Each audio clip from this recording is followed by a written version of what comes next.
Now, go ahead and turn the front light off for me, please. If you look at your outline on your syllabus, you're going to see that there's all kinds of things about the limits. You got to go through, I don't know what sections it tells you. Shut up. Somebody turn the volume all the way up.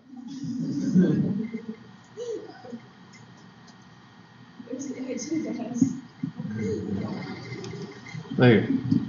I just do that to kind of cut the background noise out.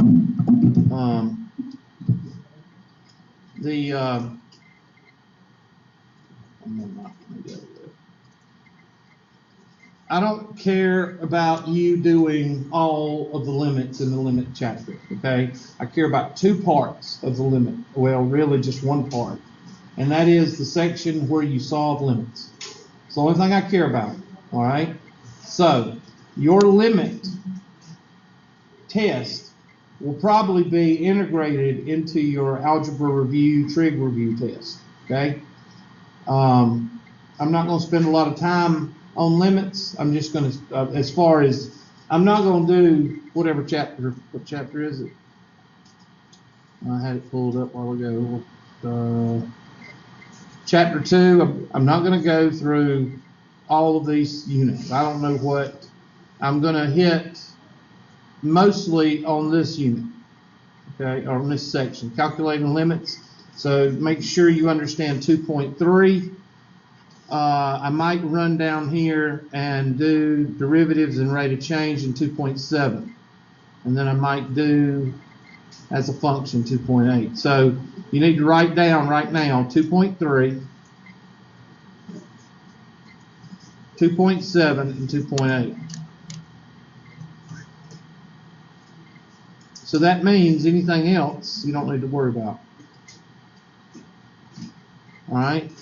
Now, as I talked to you the other day, I started telling you that we're going to go into limits now. There's two types of limits. And first of all, let me show you the properties of limits now that I copied it over.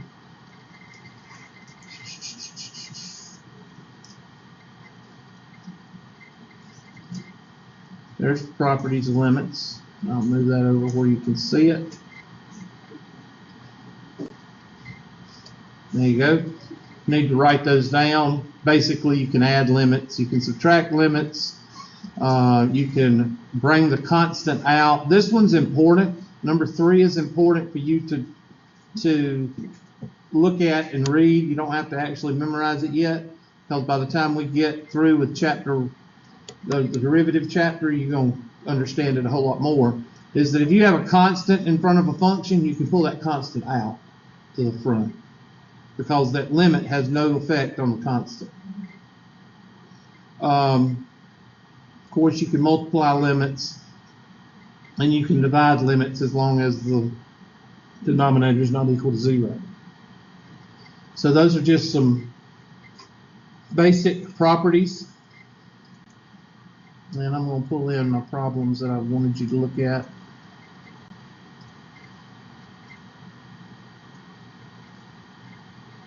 It's a very good day not to miss class today. In other words, be glad that you're here, because we're fixing to go into what is calculus. And I'm not going to burden it with a bunch of stuff that you don't need to know right now.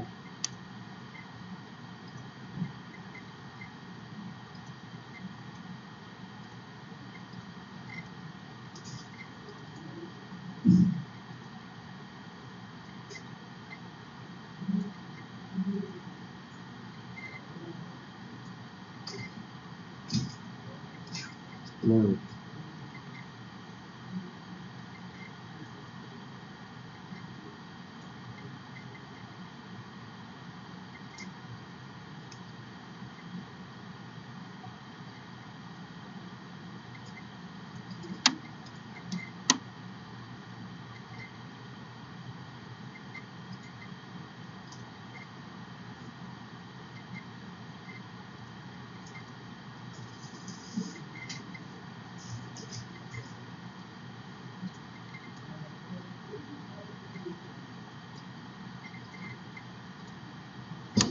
Go ahead and write some of those down. Let me pull up one more thing.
Now, these are your limit properties. I showed you your limit properties right here. It's not a big deal. I'm not really too concerned about that. Just make sure you know them. These right here are the first types of limits. These are the ones that are pretty easy to solve. Why are they easy to solve? Because all you do is plug in what they tell you to plug in, and that's it. So, like this first one right here. Limit as x approaches 3. Now, what they mean by that is, as I'm approaching 3, 3 is the wall. Okay, everybody with me? 3 is the wall. Here's the wall, and 3 is right down here. So that's x is equal to 3. And if I'm approaching that wall, what is my function doing? Is it hitting the wall and stopping? Or is it going for the wall and getting closer and closer and closer and closer and closer and never touching? That's what it's doing. It's converging because I never will reach the wall. I've got to go somewhere. I can't touch the wall. So the best thing for me to do is not to go right up to it, but to go down and just keep getting closer and closer and closer. Same thing on the other side. A limit is going to approach from both sides. So when you're talking about a limit, and I'll just come back to this page. When you're talking about a limit, you've got to think in terms. Somebody stole my pens. I guess they put them up here.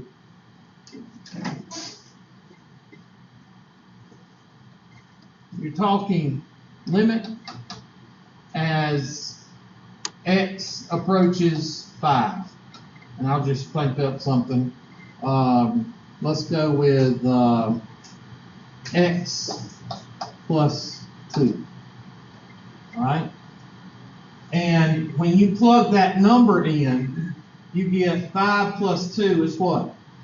7. So you know that limit is approaching 7. Now, if I put a positive here, then I mean, what is it doing coming from the positive side? So the positive side is this direction. All right? If I say, what is it doing, if I have put a negative here, that's what is it doing coming from the negative direction? What is it doing? What kind of effect is it having on 7? And the best way to see this is graphically. If I give you a graph, let's take, for instance, this graph, this problem, the first one. This one right here. X is equal to 3, or X is approaching 3, a 5X cubed minus 3X squared plus X minus 6. Well, if you take your graphing calculator and you graph that function, take your graphing calculator and graph it, we're going to see what's happening at X is equal to 3. So let's take our handy dandy graphing calculator.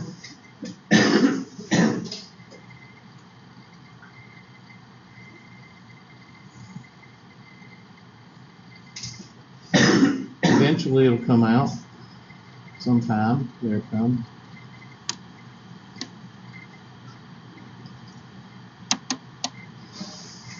You have to excuse me, I have to fix this to where it doesn't cancel the graphing calculator out. Sorry.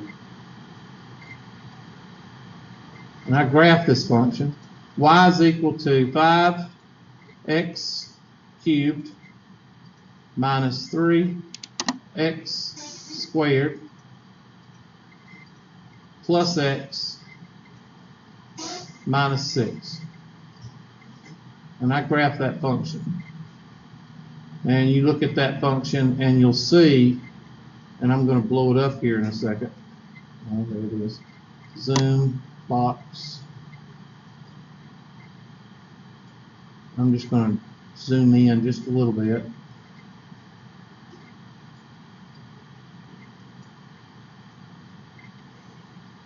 I'm right at 2.9. Let's see, that's 4, that's 5, 3, 3.8, 2.97, 3.4, so that's 3.4 right there. So here's 1, here's 2. I guess this is 2. I can't see. It looks like it is. 1, 2, 3. Let's see. Trace. Watch the X.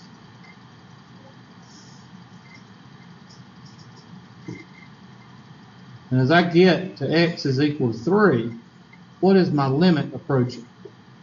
The limit is approaching what? 105. So when you're talking about a limit, you're saying, okay, what's happening in respects to Y, what's happening when X is equal to 3? It's kind of like you did back in algebra when you said X is equal to 3, what's Y? But the only thing different here is you don't touch Y. You don't touch it.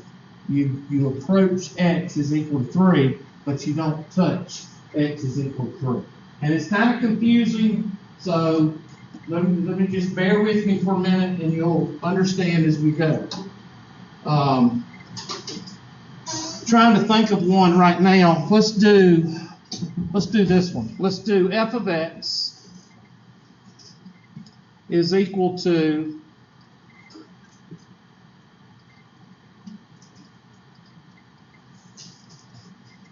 x plus 1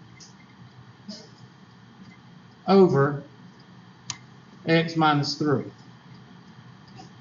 And I just want you to graph that function. And of course, you know you can't use 3, right? So you plug it in. Y is equal to x. Let me clear all this. X. Now I got to put it in parentheses. X plus 1 divided by parentheses x minus 3. And you know you're going to have a vertical asymptote at what? There it is, at 3. It's easier to show it this way. Let me zoom standard. There it is. Now, there's two things you need to notice here. One is, I'm approaching this guy from both sides. So here's my graph. And here's 3. 1, 2, 3. I've got a vertical asymptote at 3. And my function is coming right here. It's like it's approaching 1. Yeah, x over x is 1. So that'd be 1 right here.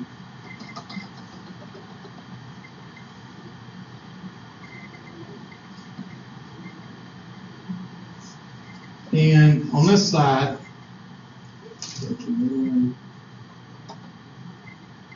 like that. So that's what it looks like growing up. Now I've got a vertical and horizontal asymptote. I've got a vertical asymptote at 3, and I've got a horizontal asymptote at 1. And of course, as I approach 3 from the left, you see that this guy right here is approaching 1, or not from the left, from the right. And as I get closer and closer to 3, I jump over 3, and I come over here and continue. And I still approach 1. So, technically, when you plug in 3 here, you get an undefined function, but the limit is approaching 1 on the y-axis, as well as 3 on the x-axis. Okay? So, again, you're changing your thought process. You're not doing algebra anymore. You're not doing, well, if 3 is equal to x, then y is equal to 4. You're not doing that anymore. You're thinking, what is x approaching? What is y approaching? You've got to think of it from that side of approaching that wall, but never touching it. All right? Now, the thing about calculus is, you take the limit process and you put it in play with the algebra process, and then you come up with calculus. Let's take another example. Some examples will give you, I'm trying to think a minute, hold on. F of x, no, limit, yeah, but let me start over. F of x, limit as x approaches 4 of x minus 2 over x minus 3. Now this one, when you see one like this one, there's no problem. You just plug in the number. That's it. There's 2 types of limits. One, you plug in the number, and you get an answer. Those are the easy ones. Those are the ones that everybody wants to test on. All right? But that's not the ones I'm going to give you. All right? So you plug in the number, you get 4 minus 2 is what? 2.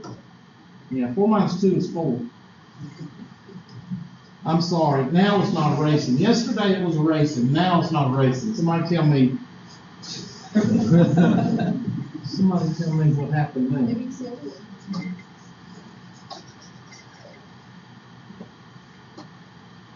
Okay, 4 minus 2 is not 4. 4 minus 2 is 2.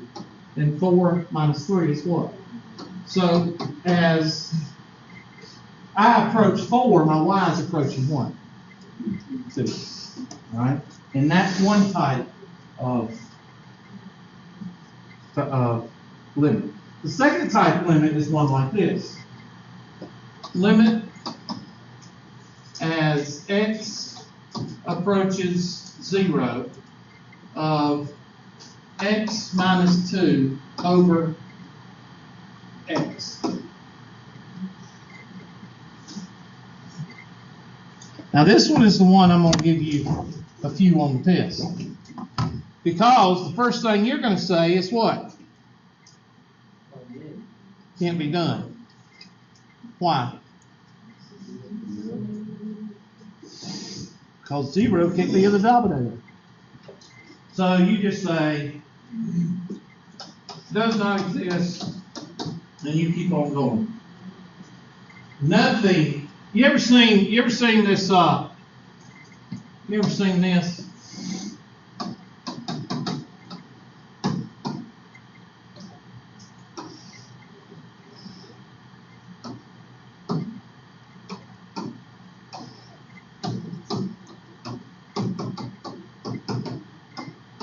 You ever seen that before? It's on the internet. People have to test questions and replies to test questions, and the teacher asks find x, and the student put here it is. Y'all ever seen that before? Okay. Nothing's that easy in calculus. Nothing is that easy in calculus. Now, while calculus is not a challenging, it can be challenging to some, but not challenging when you see the whole purpose. And believe me, some of you are saying, God, is he ever going to get calculus? Yes, I am. Okay? But I guarantee you, when I get there, you'll appreciate what I'm talking about. When you get to a limit, and you see this right here, if you do this right here, well, you can say that in your head, but if you think that's the answer, you're crazy. It's not. You've got to manipulate this into where you can do something with it. Okay? So I would probably multiply by the conjugate. Maybe that would do something. What? Multiply by the conjugate. What is the conjugate? Over itself. 1. So I'm multiplying by 1. Well, let's see what happens when I do that. It's not really going to help because this right here is still going to be, it might help because it might give us a quadratic then. So let's see. So this is not the answer because that's too easy. It's like find x, here it is. It's too easy. So I'm going to multiply by the conjugate. X minus 2 over x times x plus 2 over x plus 2. And of course up top I get what? Shortcut number 3, which is x squared minus 4. And on the bottom, what do I get? X squared what? Plus what? 2x. 2x. Now, in that case, it's not going to help at all. I picked a stupid problem to do, but anyway, they're not going to be that way. But what did I do? I tried to manipulate it to where I could try to, I thought maybe I could get that with that 2x, that still zeroes out. But this problem is not designed to do with limit. So the whole point is I'm showing you when something seems simple, like does not exist, chances are they want you to go and they want you to manipulate it either by using factoring or by using other means, multiplying. They want you to manipulate this thing into giving you something that you can plug 0 in and get the answer. You'll see what I'm talking about in just a minute when I use problems that are designed to do with the limit. So, you got two types of problems. You got the limit. As x approaches a number, you plug and chug. On a test with 10 questions, you might get 2. All right? And then you got these guys, which you have to actually work, and you have to actually use your algebra. So let me show you a couple on that page that I pulled up. These right here. So let's take a look at this one. Well, x, if you plug in 5, you get 0, cannot be done. And then you just mark that off. No, that's not what you do. So what do? Well, what can you do on this one? What did I tell you a while back? A trinomial is worthless unless you what? I thought I told you. I might not have told you. I've been college algebra classes. Trinomials are worthless unless you what? Factor them. So factor them and see what happens. Do number 11, in other words. I'm going to bring that in on another page.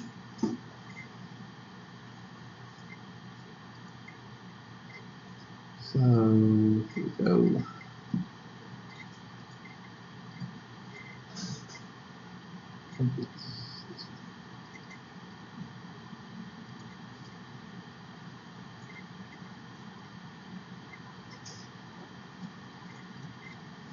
While y'all are doing that, I'm going to go try to find my CD, DVD, and maybe I can use it.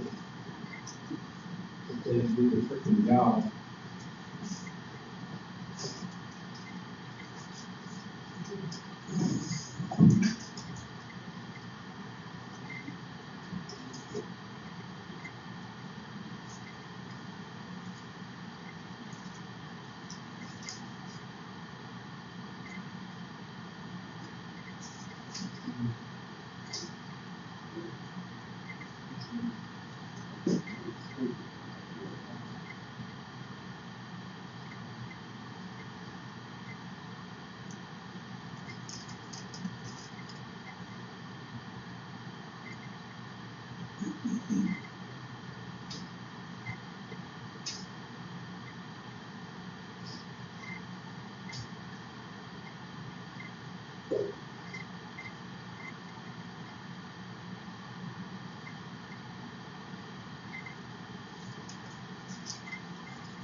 tablet software.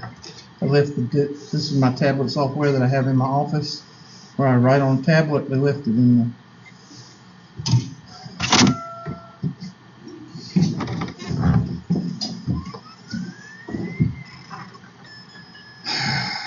I'll be alright. I take medication. Not enough. Now, this problem, you say, well, can't plug in 5, so I'll just go to the next problem. Nope. X plus, or X. And 1 and 5, 2 and 3 is probably going to be 1 and 5 since you've got a 5 on the bottom. So I'm going to put a 1 there and 5 there. We need to have a negative, so that means the largest number has to be what? Negative. And then this means like or unlike? Like. And then x minus 5. And what happens to x minus 5? Cancel. Oh my, look at there. We can actually do the problem now. So limit as x approaches 5. This stupid border, right? I'm sorry. X minus 1. What does the limit go to? What is my y? 4. That's called manipulation of limits.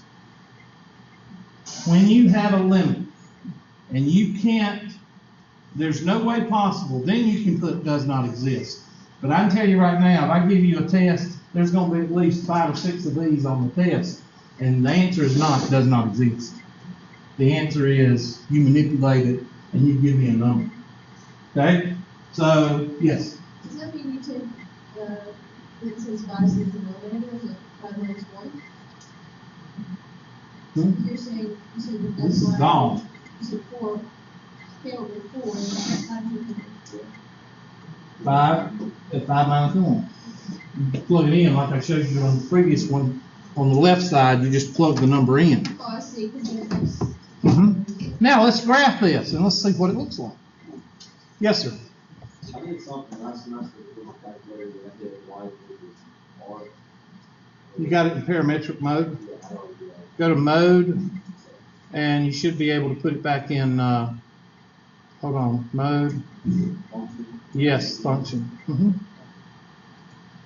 All right, so I'm going to take my handy dandy calculator, and I'm going to type in the original equation: x squared minus 6x plus 5 divided by parentheses x minus 5.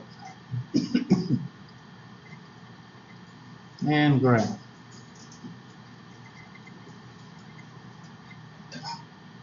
I guarantee you that's 5 right there. Because, yes, in the original equation, you can't use 5. Everybody agree with that? Okay? You can't use 5. So there's a vertical asymptote at 5. But if you zoom out, you'll see a little bit more. Zoom out.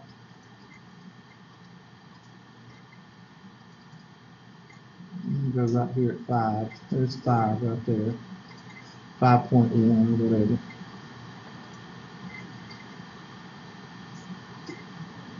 And you'll see a discombobulation. So I'm going to go and I'm going to zoom box. And I'm going to try to get in here where you can see a little bit better what's going on.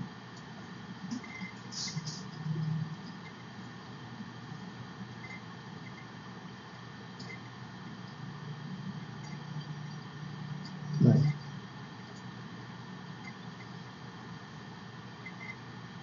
There it is. And this number right here is probably going to be 4. See there, y is equal to 4. This function does not touch at where? At 4. Right here, if you go trace that function, go to trace. There. I'm approaching 4, y is equal to 4, but do I touch it? Nope. I go back up. I approach it, but I don't touch it. See there?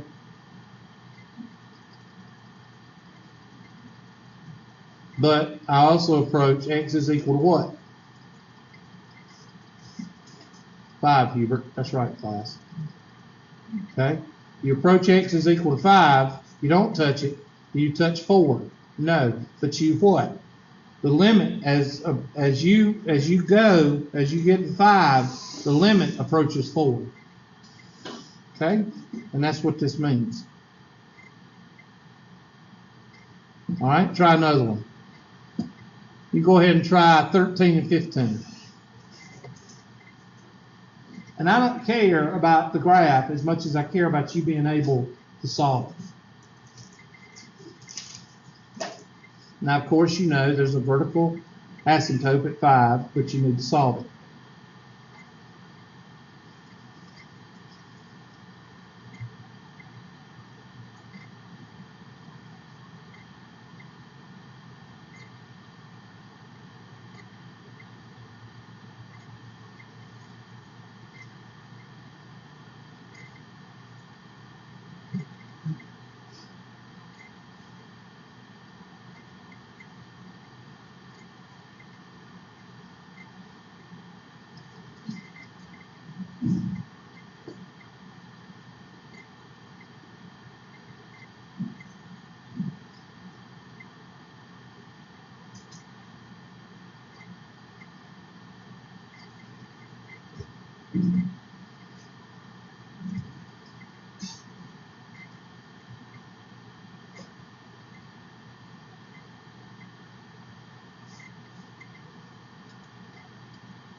All right, so we know there's a vertical asymptote at 5, but what do? We factor x,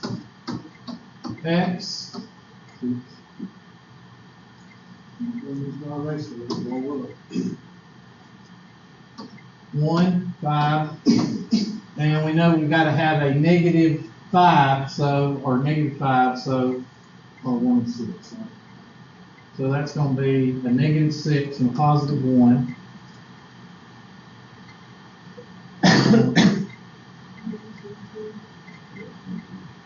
That's not going to have to flip.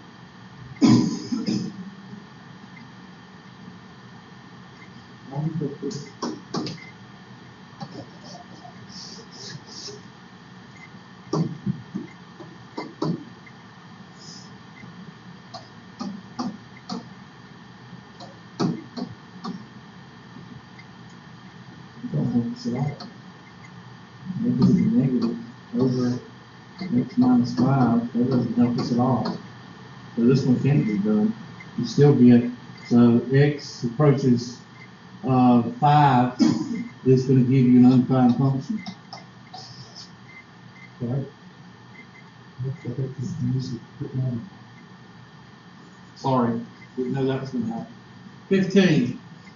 T plus 3, T minus 3, over, got to factor this, approaching negative 3, so that means the vertical asymptote is at negative 3.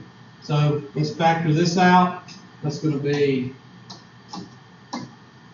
1t and a 2t. And then we're going to have 1 and 3. We've got to have 7. So that's probably gonna be a 3 here and a 1 here. And we gotta have a positive, so that means our numbers are gonna be like. What happens to the t plus 3s? And boom, now we got limit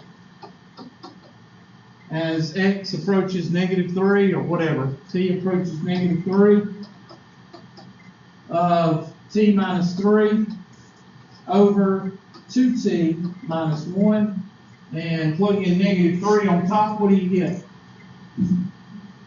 -6, and -6 minus 1 is what? What? Thank you. I didn't know that we couldn't do it. I forgot. That'd be what? -6 plus 1 is what? -5. So your final answer is 6/5.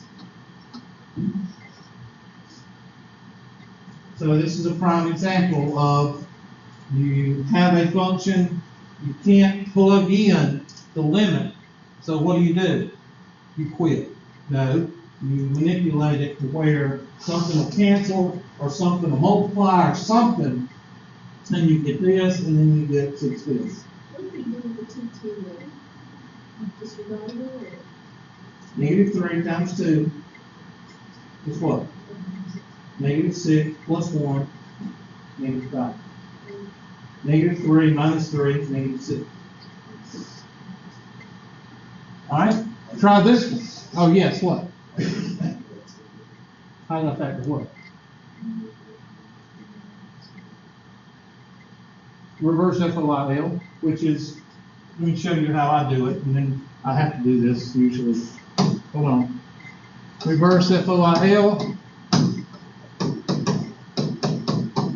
Pronounce it however you like. 1. Draw 2 sets of parentheses. 2. Break up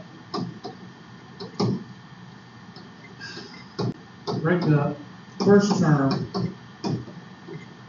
starting with 1.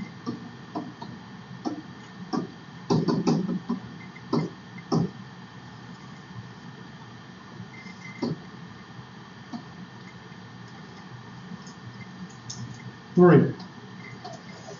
Break up last term starting with 1. You'll notice this thing's not working. Can you try another one like you see it? 4. Look for combination. So that one won't do anything. Somebody's messing with these pins. I don't know who all, but I know they don't know what they're doing because there's no kind of pattern. Look for a combo for middle term.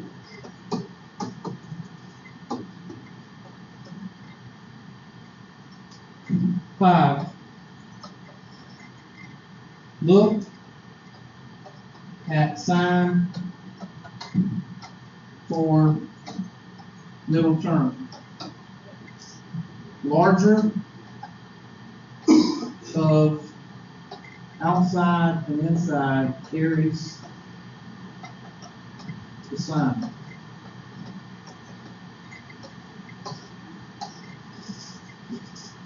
And 6, look at sign for last term. And last term, like signs are what? Positive, unlike is what?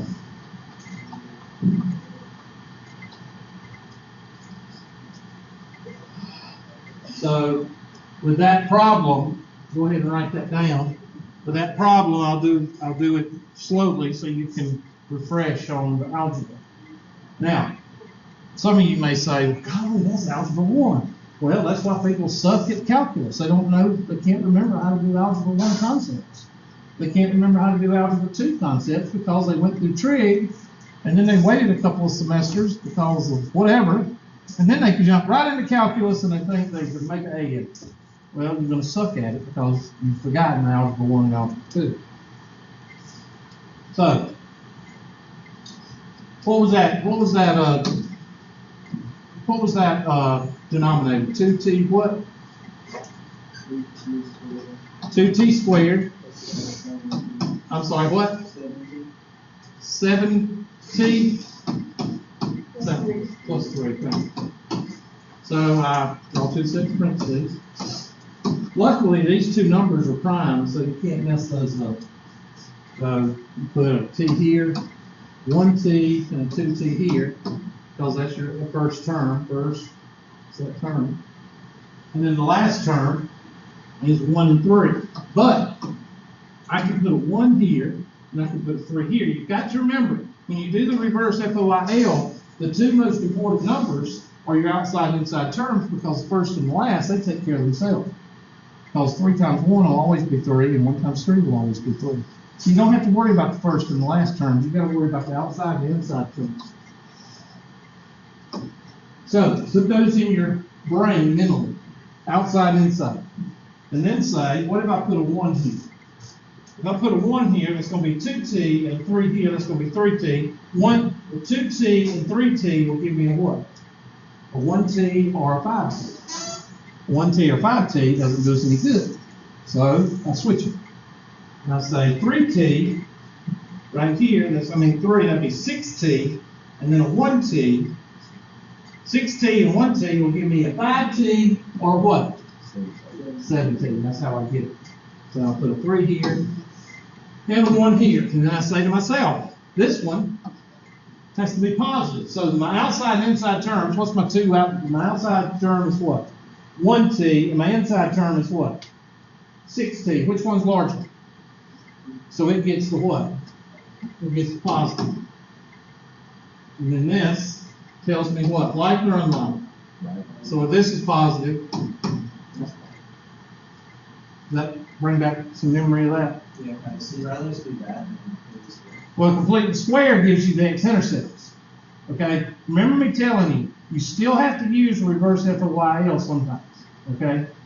Now, when we get to when we get to the part of calculus, you'll see it. In other words, there'll be a square root, and then there'll be a trinomial under the square root. That's when you're going to use it. But you're talking calculus too.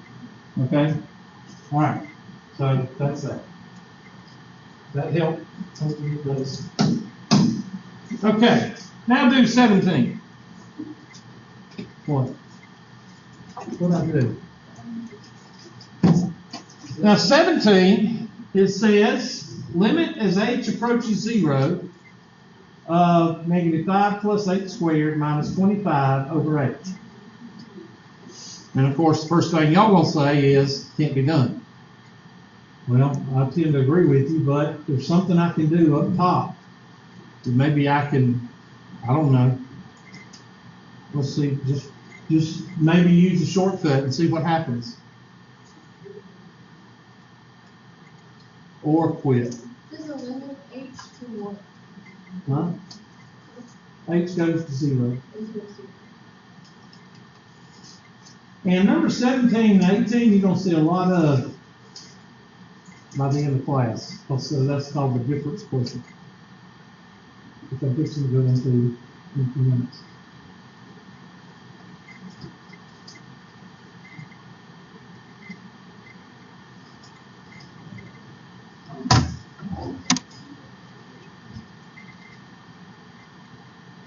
Yeah.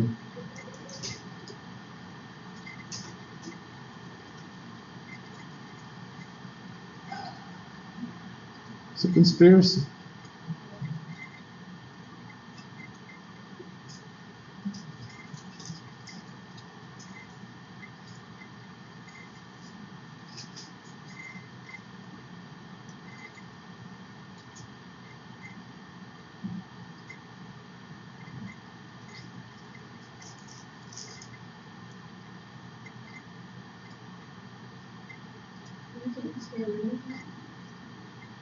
You can, but I don't think it'll do any good.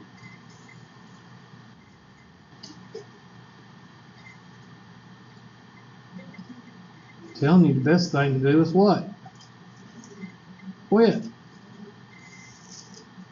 But you could use shortcut number 2, I think, or 3, or 1 or 2 might help.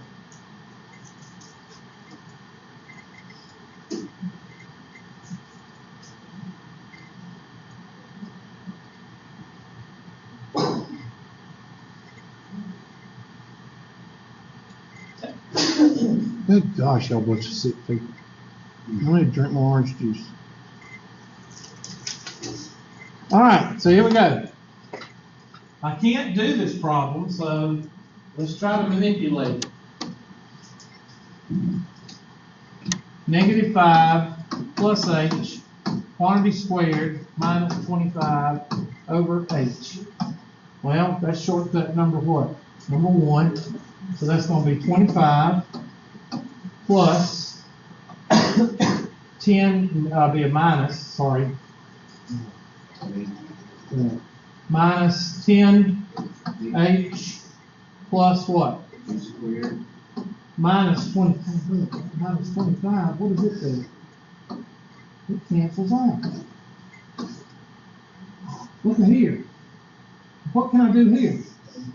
I can cancel that out with that and that out and make an h, and I'm left with h plus 10.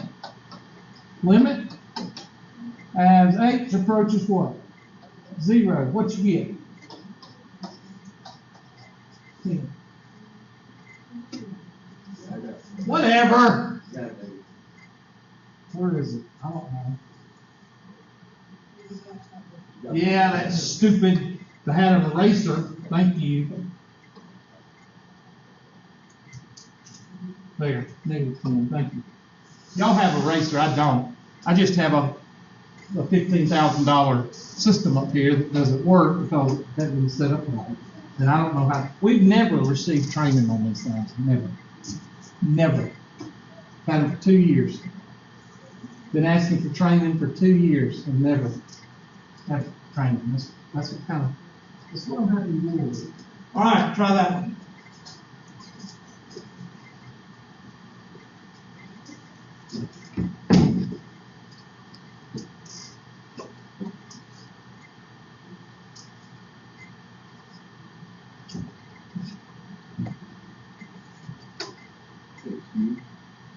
No, this is square. Sorry. Well, yeah, it's a cube. I'm sorry. I didn't know it was a cube until just now. I thought it was a square. So that's shortcut number 4. Oh heck. Shortcut number 4. I don't know how to do shortcut number 4. Then quit.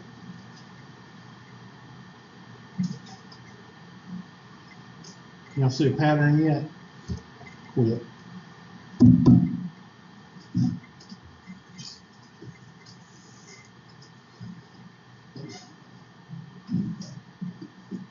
Shortcut number 4 says a plus b quantity cubed is equal to a plus b times what?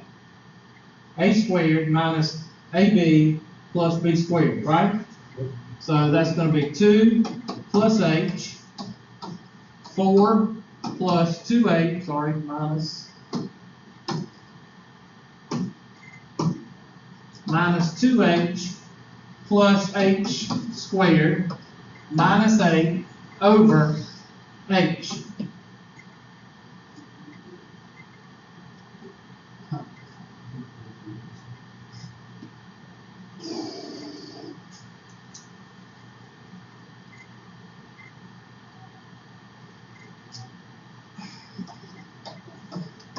Use the distributive law. 2 times 4 is 8. Negative 4h plus 2h squared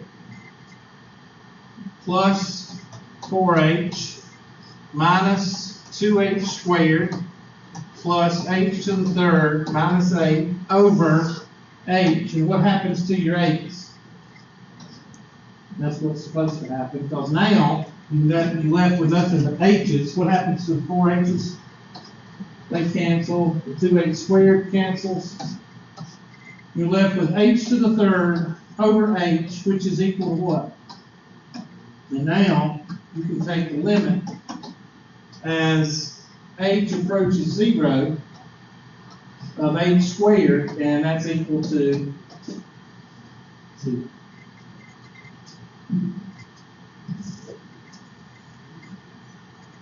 Now I want to show you a trick learned in the war. All this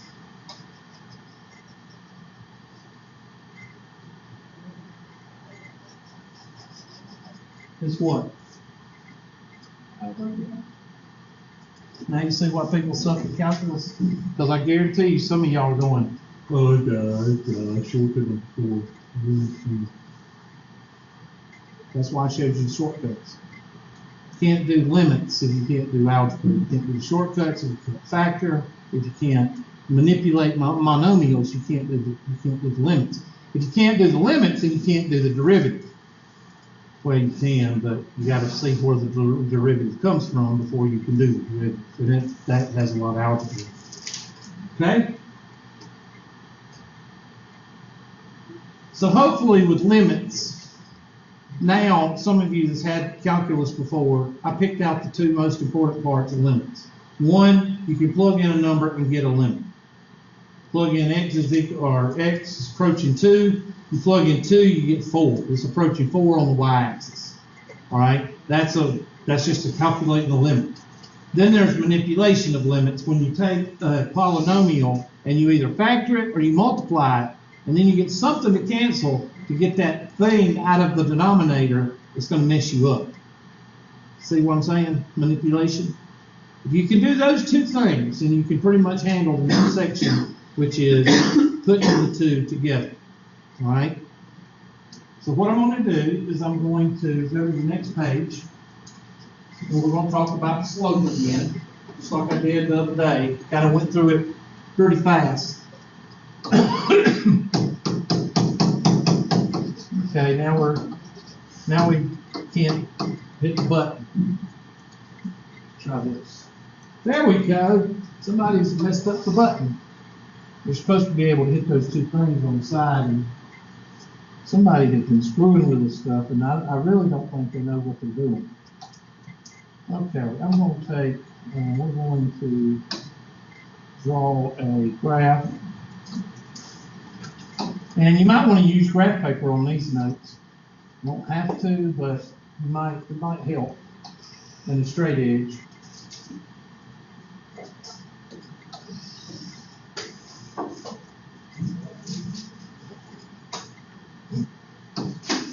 Now it works. Y'all explain that. All right, I got two dots. There's one, and there's the other one. And of course, now it doesn't work.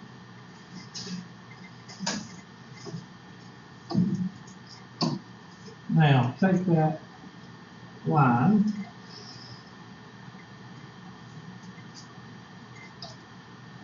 and this point is 2, 3. There's 2, 3. And this point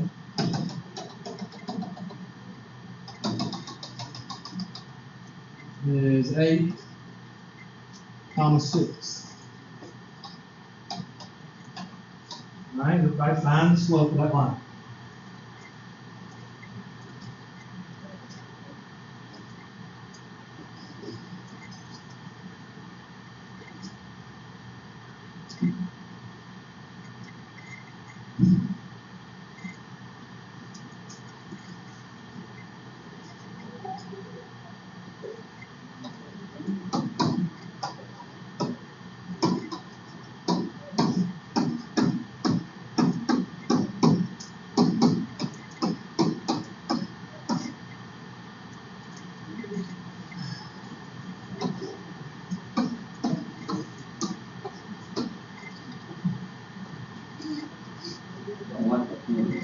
Yeah, I need to recalibrate it. All right, so we read from left to right. So this is x of 1, this is y of 1. This is x of 2, this is y of 2. So that's going to be 6 minus 3 over 8 minus 2. 6 minus 3 is 3. And 8 minus 2 is what? Is 6. I don't know where 4 came from. I'm sorry. I guess I just, it would have been nice if I had stuff on the computer that I'm supposed to have, and I think that's probably messed me up. 6. And that's equal to what? 1/2. Everybody remembers how to find their slope? Okay. So now, we're going to take slope, another line,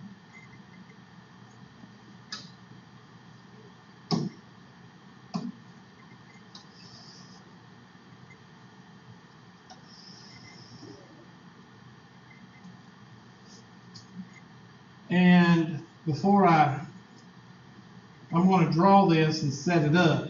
You don't have to, but let's say this is a curve.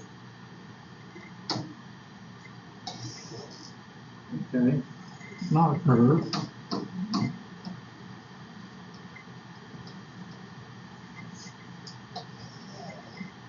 Okay, there's a curve. And I've got a point here. And I don't know what number it is, but it's got an X. And that X gives me an f of X here. And then I got a point here.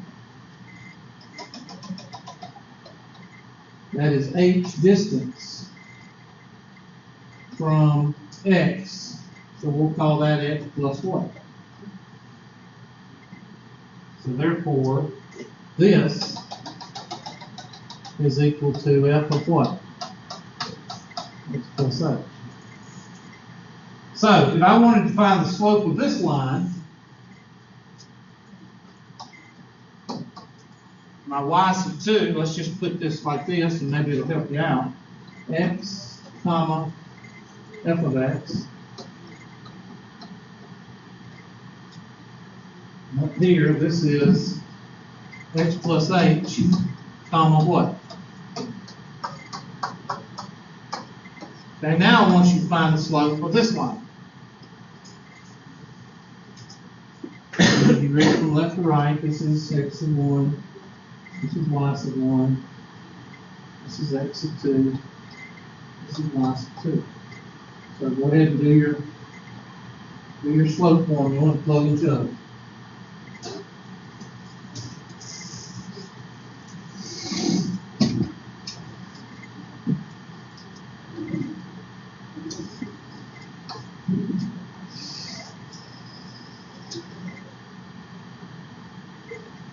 I had to learn this myself. Not because of bad training, that's for sure.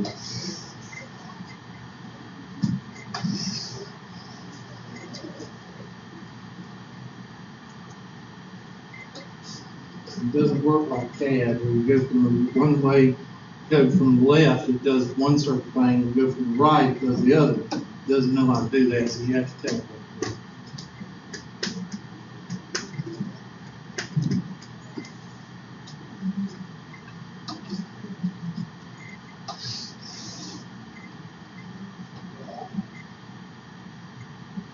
Alright, so you plug and chug. M is equal to y sub 2 minus y sub 1 over x sub 2 minus x sub 1. So y sub 2 is what? F of x plus h. F of x over x plus h minus x, and what happens to these two x's?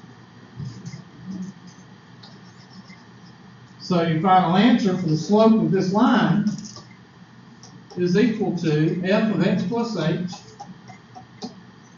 minus f of x over what? Can somebody tell me what this is?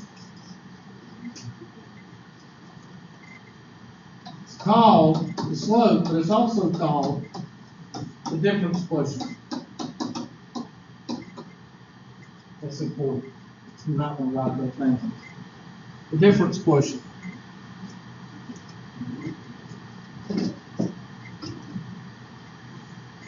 Now somebody tell me, I just said that's the difference quotient. Somebody tell me what the difference quotient is.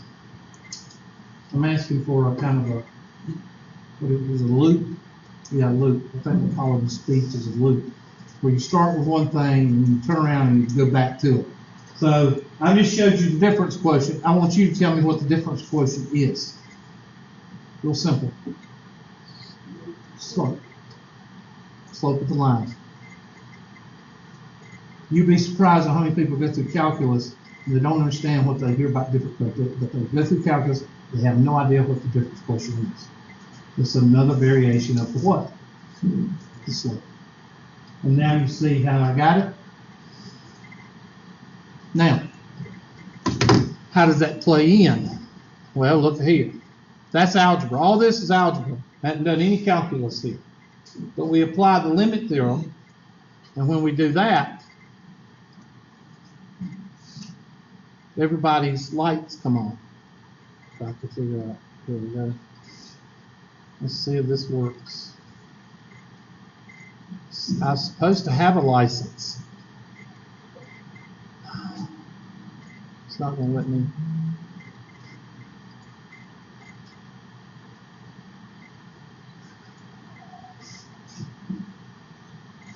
You know what I'm going to do when I get through this class? I'm going to go online and I'm going to buy me a freaking license.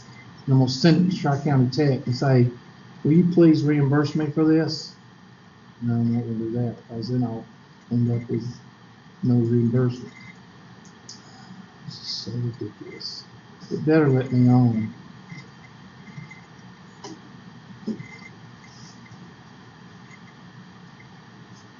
Okay.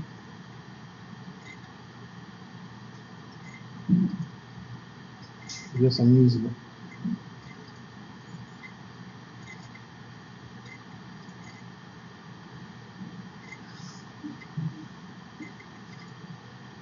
I gotta see if this is it, because I haven't used this thing in like a long time. Yes, I want to put it. It gives me 20 minutes.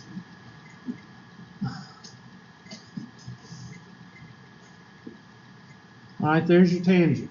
Well, I want to show the secant. There's your x plus 8. There's the secant line. Okay, there's your secant line. Create Q. And take the tangent line. Okay, whatever. And let h is equal to 0, and you see what happens. Now, that's what's happening with the slope. The slope is changing the secant line into the what? Tangent line.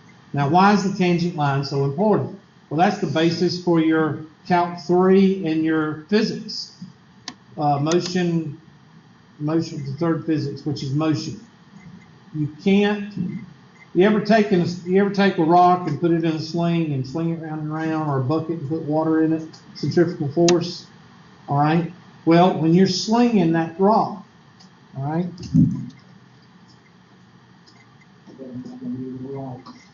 No.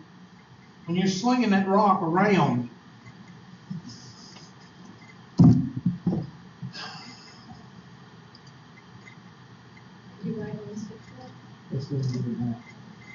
when you're slinging that rock around, here's you, and you're slinging, and I'm not going to draw your arms and legs and all that, but here's the rope.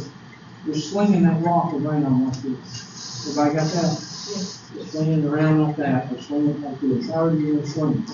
That rock is going this direction, all right?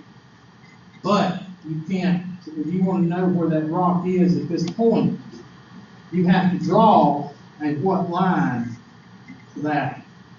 Tangent line.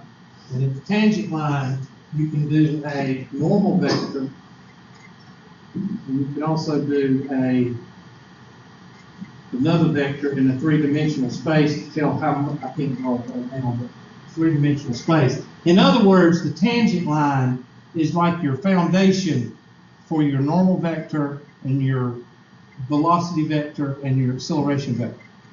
Okay? If you don't have the tangent, you can't build the house. All right? If you don't have the tangent vector, you can't tell anything about that particle in space. I'm sorry, rock in a slingshot. See what I'm saying? Foundation, house. You don't have a good foundation, can't build a house. If you don't have the tangent vector, you can't tell anything about the particle in space. Yeah, Hubert, I understand. Okay, good. Well, that's what's happening. X plus h, what is x plus h doing? It's decreasing. It's going to what? It's going to 0. The h is going to what?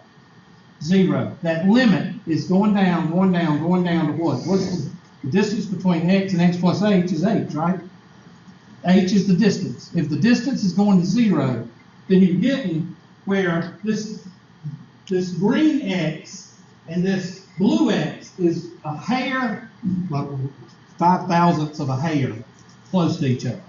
Do they touch each other? Mathematically, they do not touch each other. Thus, walking toward the wall, half and half and half a step.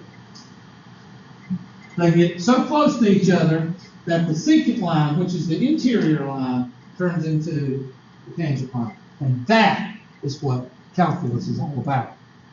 That and one other thing, find the area of the curve, which is integration. Now, what is the slope of the green line and the tangent line? That's where I go. What is the slope of the secant line and the tangent line? Everybody should be saying, thank you. It's called interaction. You don't know what that's called. Now, what's the problem there? The problem is that this is algebra. You got both feet in cement and cement is cured. You with me? You've got to bust up that cement that's around your feet, and you have to apply what?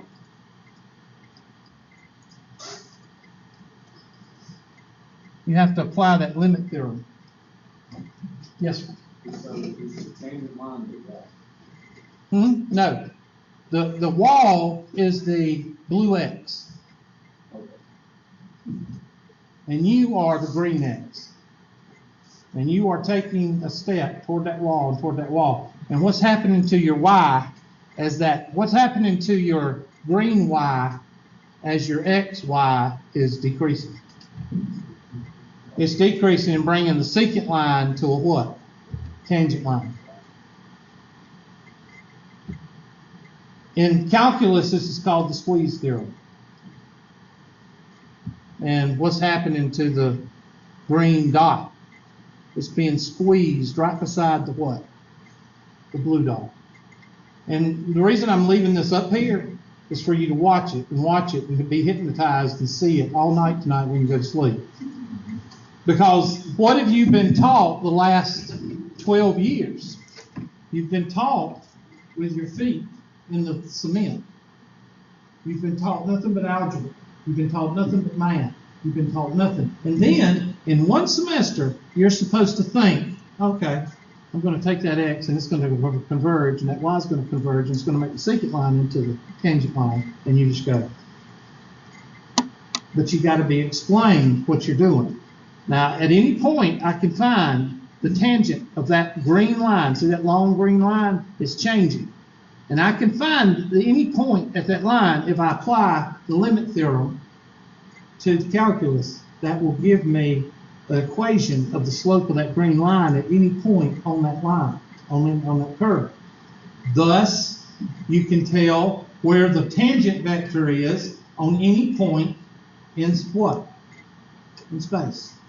Any particle in space. Now, when I'm talking about particle in space, I'm reaching, okay? I'm assuming that some of y'all are going into the physics end of engineering, the physics end of physical, physics, what do you call them, astrophysicists, all right? if you can understand the tangent line and the normal vector of a particle in space, then pretty much you're there as far as mathematics goes.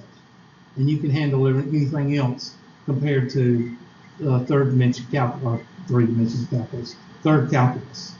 All right?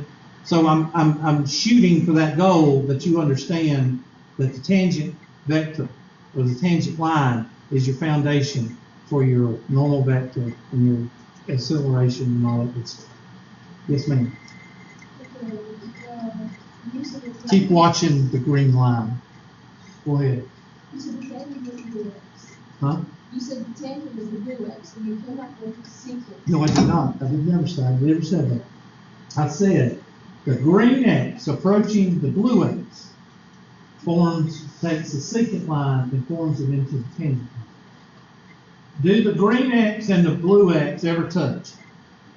No. How do you know what, like, how do you determine which is tangent, which is secant? How do you know the secant? Secant is always the interior line of the circle. You should have learned that.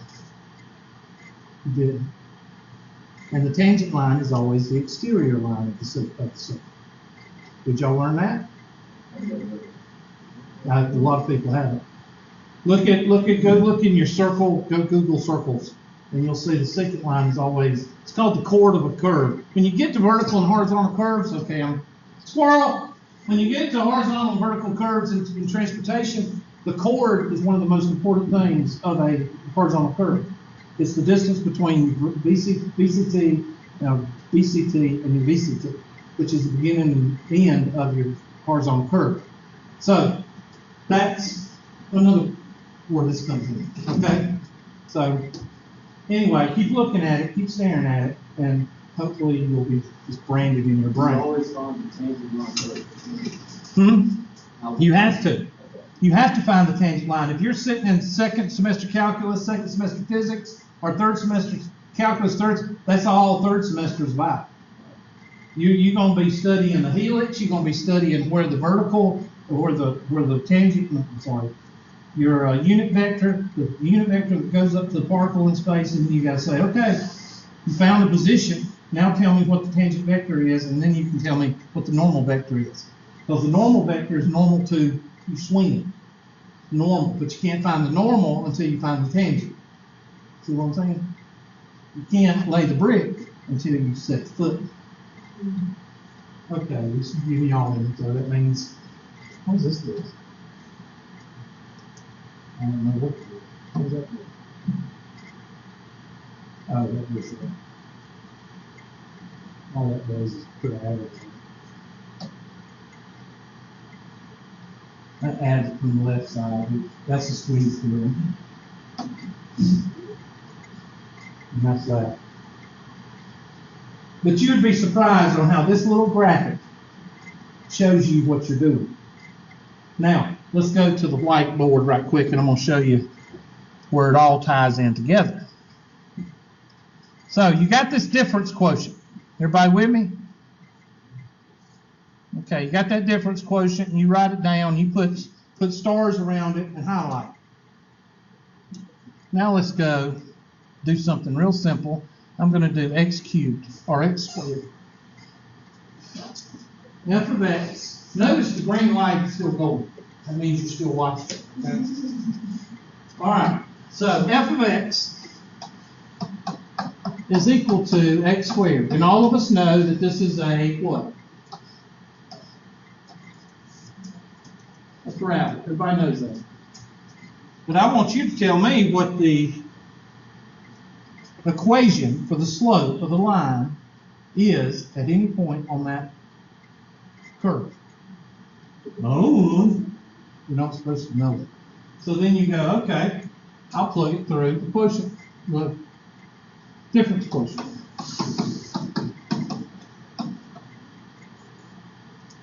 Oh, difference quotient.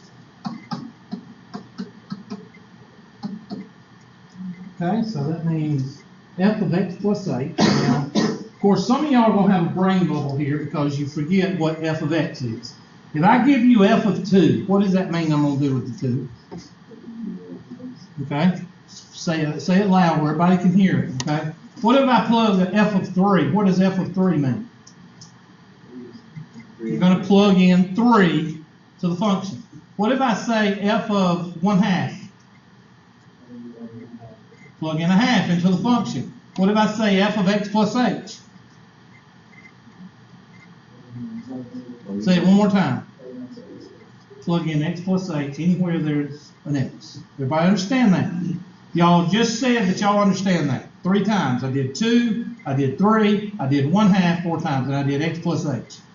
So I don't want anybody coming up to me after I do this problem and saying, I don't understand when you did the x plus h. Okay? Each of you said you understood that when you see f of x plus h, or f of 2, that means you're going to plug in 2. You're going to plug in 2 for the x. If I give you f of 3, that means you're going to plug in the x squared, you're going to plug in 3. If I give you f of star, that means wherever there's an x squared, wherever there's an x, I'm going to plug in star. F of x plus h. There's a reason I'm doing this, y'all. F of x plus h, that means wherever there's an x, I'm going to plug in 1. Okay? So I don't want anybody coming on. Alright? There it is. Y'all been doing this for I don't know how long. I threw that in there to show you that whatever's in that spot, whatever's in this spot, you're going to plug in to x, wherever there's an x. So, the difference quotient says that the slope is equal to f of x plus h minus the function f of x over h. So, I'm going to do that. I'm going to take my function, put a big set of parentheses there, x squared minus the function x squared over h. And what am I going to put right here? X plus h. I'm going to put that in blue. No, forget it. It's a stupid blue. Oh, I know why. It's on this side. So I'm plugging in x plus h right here. So, x squared minus x squared over h, but in x squared right here, I got to plug in x plus h. Now, do your math. Do your algebra. Maybe y'all need to try it. I'm not going to erase that. So what's x plus h quantity squared? Shortcut number what, Hubert? Shortcut number 1.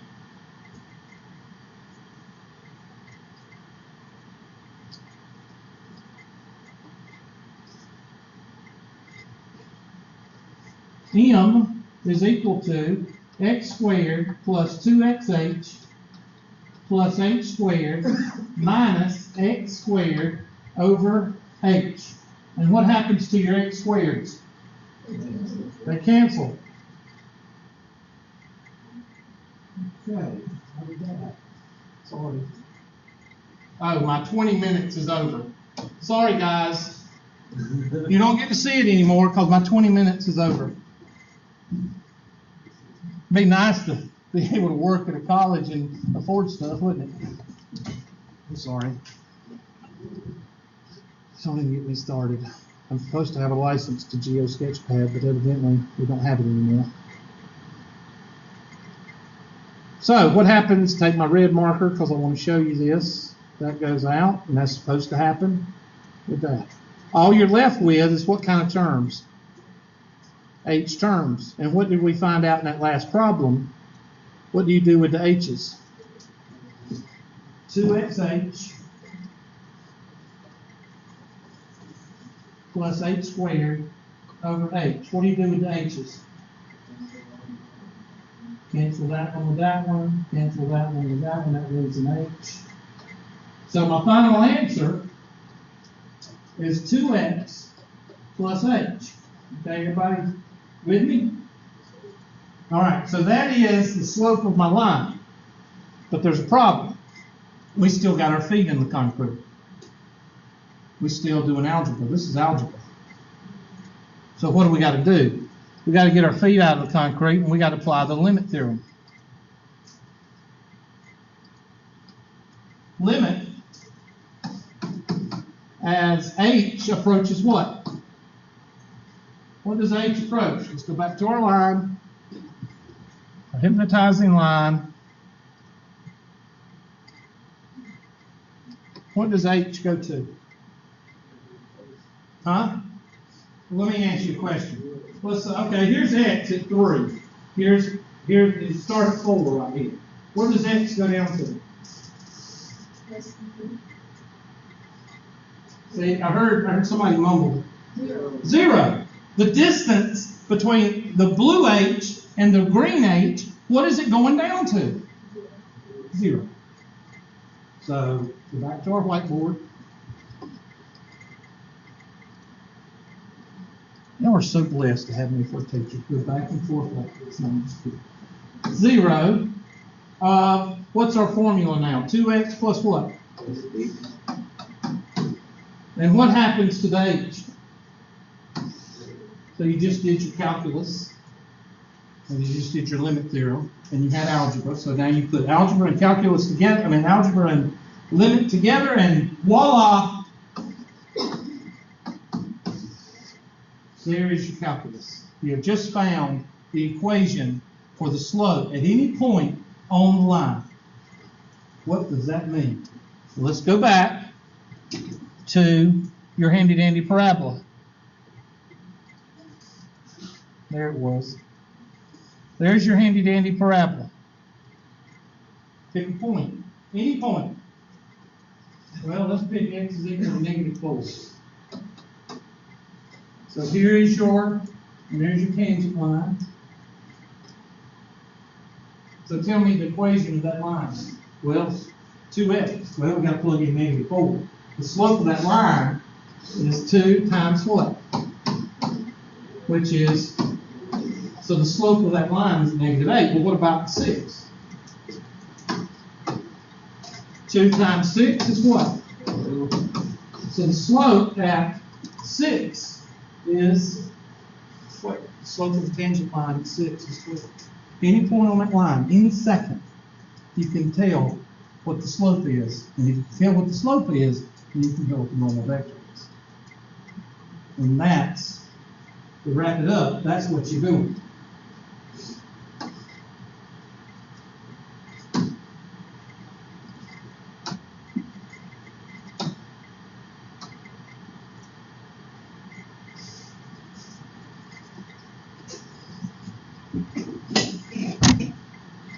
I know this is very trivial, but this irritates the crap out of me. I'm sorry.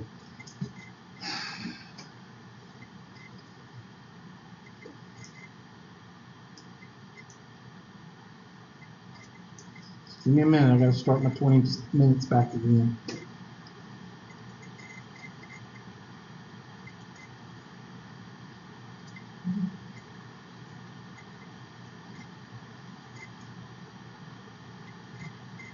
So we got a point at Q.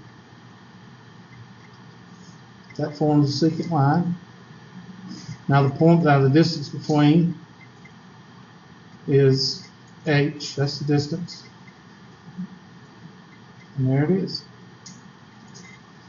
So we've done that. So now you can take any line. Let's take x cubed. All right? This is important, and I'm going to go to the last minute, okay? Because this is important.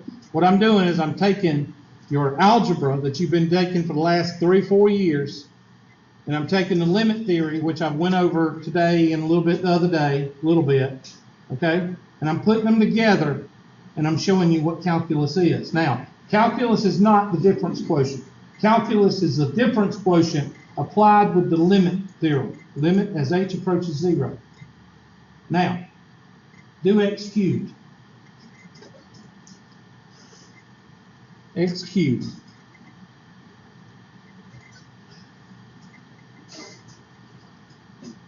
Let's see if I can do something else on this. It's supposed to have other.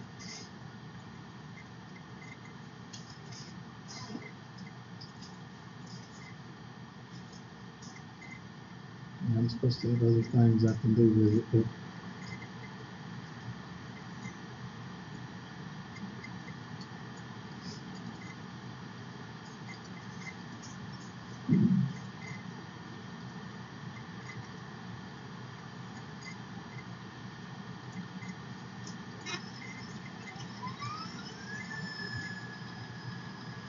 That's the new function.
There's that function.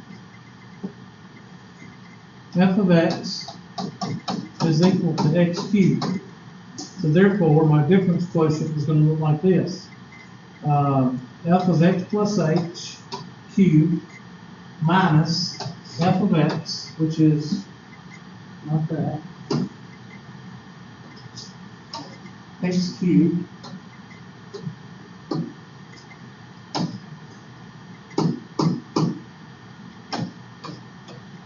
over h. And I'll put my x plus h right there.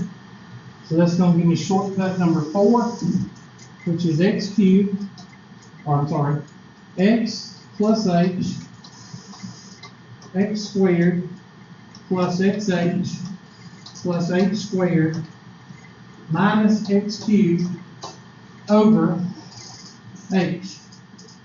And that's going to give you x cubed plus x squared h plus x squared plus hx squared plus xh squared plus h cubed minus x cubed over h. And what happens to the x cubed? They cancel, yes ma'am. We have x plus h times x squared plus hx. Be about minus. Alright, gotta make one of those that I'm gonna mess up on later on, minus those stupid board report. So that's gonna be x squared minus x h squared plus xh plus x squared minus, right here, is that it? I think that's right. Of course, I'm gonna mess it up now, but they don't look like minuses, but I'll do the best I can. Alright, so what happens to the x squared h? X squared h's, what do? They cancel. Hx squareds, what do?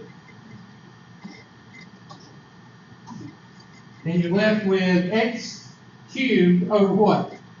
I mean h cubed over what? Which is, now apply, take the feet out of the concrete, limit, as h approaches 0, of what? H what? Okay, something's wrong. There's supposed to be an x. Hold on. Something's wrong. We're missing an x. It's supposed to be 3x somewhere. Messed up somewhere.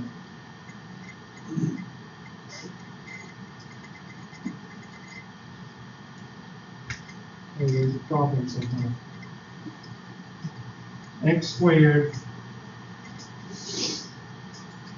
that's supposed to be x cubed, x squared h xh squared hx squared hxh d squared plus, there it is. Forgot, no. There's something wrong. It's supposed to be 3x. It's supposed to be 3xh. That's what it's supposed to be. 3x squared. And I don't know what happened. Something happened. I don't know, but it's supposed to be there because the derivative of x cubed is 3x squared. I'm supposed to have a 3x squared here. I messed something up, or x cubed, x plus, oh, I know what I did. There is no x plus h cubed, Hubert. I got the cart before the horse. That's not a shortcut. The shortcut, look in your shortcut. Shortcut number 1 is x cubed plus h cubed. It's not that. So I've got to do x plus h times x plus h quantity what? Squared minus x cubed over h. And that's going to be x plus h times x squared plus 2xh plus h squared minus h cubed over h. And then that's going to be x cubed, x, right here, this is going to be x times 2xh, that's 2, there we go, there's my 2x. I knew it was somewhere. Okay, that'd be 2x squared, h. X plus h squared, or x times h squared is plus x, h squared. H times x squared is hx squared. H be 2xh squared. And h cubed. Y'all check me on that. And the x cubes minus x cubed. The x cubes cancel. And 2x squared h should have another x squared h somewhere. There it is. There's my 3. 2x squared h plus h squared h. X squared h is what? 3x squared h. That takes these 2 out. And what's 2x h squared plus 8xh squared? 3x h squared plus h cubed over h. Now take out your h's. That'll take that one out. Take this one out to an h. Take this one out to an h squared. It's not going to make any difference because zero is going to take it out. And that leaves me with 3x squared, there's my 3x squared, plus 3h plus h squared. And now I take my limit, 3x squared plus 3h plus h squared. And what happens to my h terms when I take my feet out of the concrete and apply my limit theorem? What happens to the h terms? 0. They go out to what? 0. And that leaves me with what? 3x squared. Now, that's equal, this is equal to limit, blah, blah, blah, is equal to 3x squared. Now we're getting into the calculus because the derivative is this. And what is the derivative? If the difference quotient, oh my screen.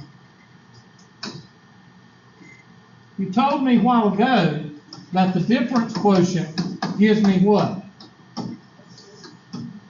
Difference quotient gives me the slope. Then I just proved to you that if I apply the slope with the blah, blah, blah, with the limit, if I do that, then I get basically the equation of the slope at any point on what? Any point on the line. Which that is basically the derivative. Now the good thing is, you don't have to do all this with calculus. With calculus, the derivative of f of x is equal to x cubed. F prime of x, which is the derivative, we're going to get into that in the next class, is, pull that 3 out front, and then take 3 minus 1, and what's the derivative?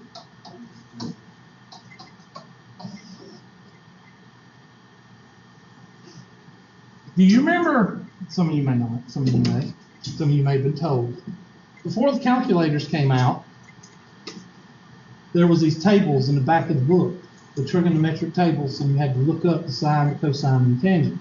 And when the calculator came along, it saved a lot of trees. Why? Because you didn't have to use that. When I give you some difference quotient problems, you're going to write until your hand falls off. And then you're going to be so grateful of what? The calculus. Because you don't have to go around the world to get the same thing that you can get with a couple of rules. Okay?